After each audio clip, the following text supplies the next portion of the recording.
question is, how do we solve projectile motion problems? And in the previous video, we looked at what happens when a projectile is launched horizontally and then drops a certain distance. In this video here, we're going to look at what happens if a projectile is launched upward at an angle. So if a projectile is launched upward at an angle, then the velocity and an angle will be given, and our first objective is to find Vx and Viy using trigonometry. The acceleration is still negative 9.81 meters per second squared. But in these types of problems, we will usually know the final velocity as well. If we end at the top, then our final velocity is going to be 0 meters per second in the y direction. If we end at the same height, then our final velocity will simply be the opposite of whatever the initial is. And we'll also know delta y is going to be 0 if we end at the same height, because delta y stands for the change in height. Now, if you look at your equations, you'll find that 4 out of the 5 equations have time in them. And so chances are, if you can't solve for what you need right away, you're going to have to solve for the time first.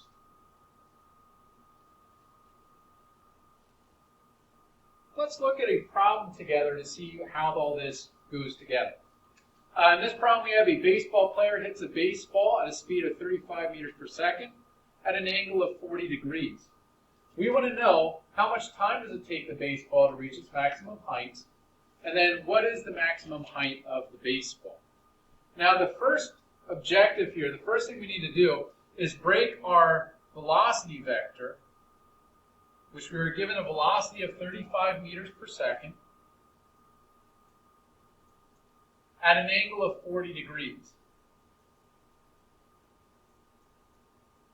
And we're going to have to break this into its x and y components.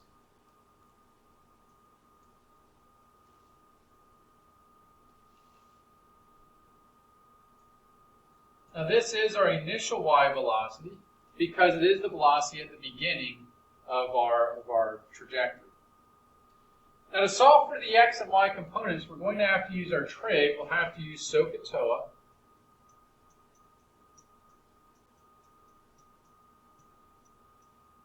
We want to label our sides. We'll label the hypotenuse first, that's our 35. The angle's on the left, so the opposite of left is right. That means that this is our opposite side, the Viy.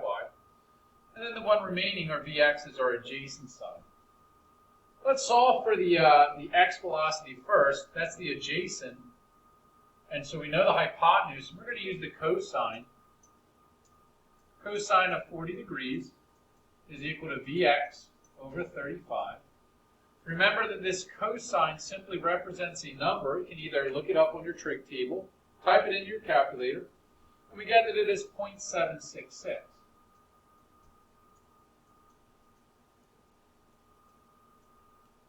Then I multiply the 35 to each side, and I get that Vx comes out to be 26.8 meters per second.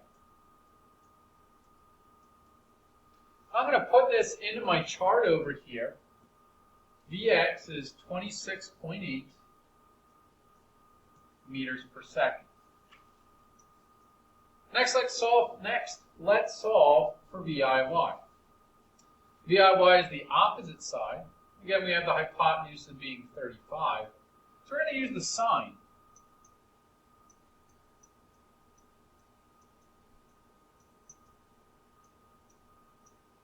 Remember that the sine simply represents a number. You can either look it up on your chart or type it in your calculator.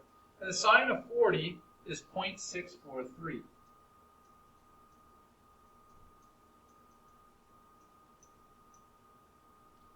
And we solve by multiplying 35 on each side. And we get Viy come out to be 22.5 meters per second. So then we'll put that into our chart. 22.5 meters per second. Now the other thing that we always know is the acceleration. And that is negative 9.81 meters per second squared. And then in this situation, since it asks how much time does it take the baseball to reach its maximum height, we know we're ending at the top of our trajectory. And when we end at the top of the trajectory, we had said that VFY is 0. Now, if we would have went all the way to the bottom here, then VFY would have been negative 22.5. But since we ended at the top, VFY will be 0. Now, first thing we want to do is solve for the time. So we go to our formulas, and we want a formula with time in it, and we need to know everything else in the formula. So here's our formula. We have 4 options with time in it. This last one doesn't have time at all, so this one is definitely not going to be useful. In order to use this first equation, we need to know delta x and Vx. I know Vx to be 26.8, but I don't know delta x, so this equation is out. In order to use this next equation over here, we need to know A, which is negative 9.81, VIY, which is 22.5, and VFY, which is 0. So this is the equation we want to use to solve for the time. We'll rewrite the equation.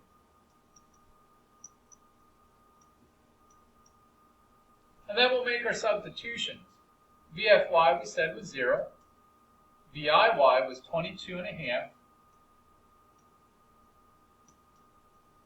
A is negative 9.81. And we're solving for t. Now the first step in solving is we need to get everything without the variable to the other side. We cannot combine 22.5 and negative 9.81 because 22.5 does not have a t, but the negative 9.81 does. So because they both don't have a t, we cannot combine them. So I'm going to move everything without a t to the other side.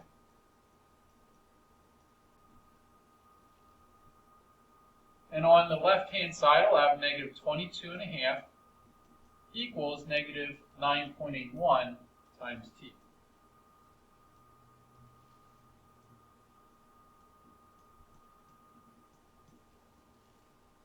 Then I'll divide by the negative 9.81.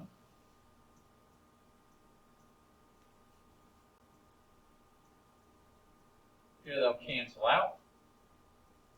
And I get my time. And the time comes out to be 2.29 seconds.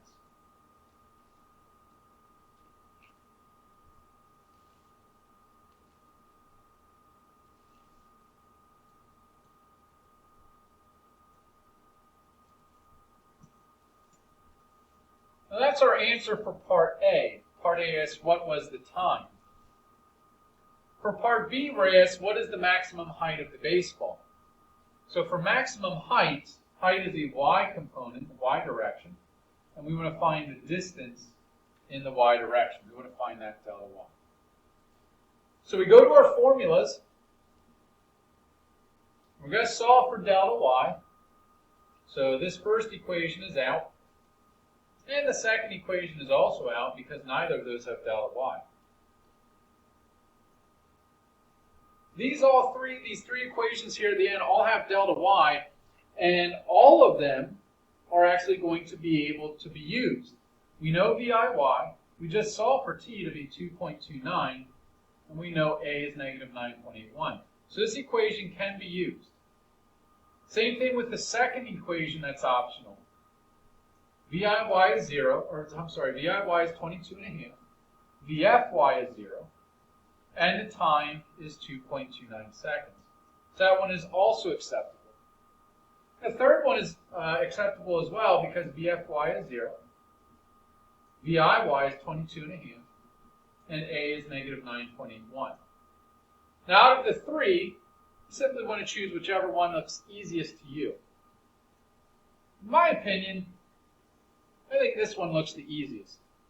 I think that's the one I'm going to use.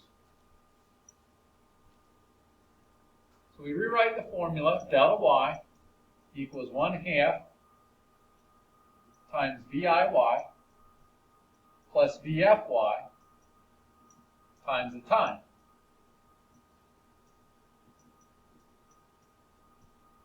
VIY is 22.5.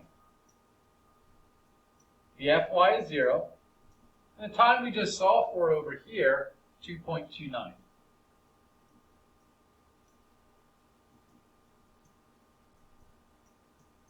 Twenty-two and a half plus the 0 gives us the 22.5.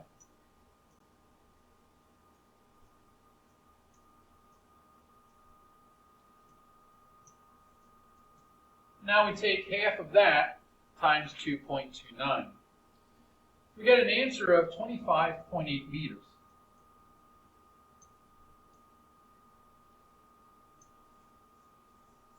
So we solved for letter A, that was finding the time. And we solved for letter B as well, solving for the maximum height of the baseball.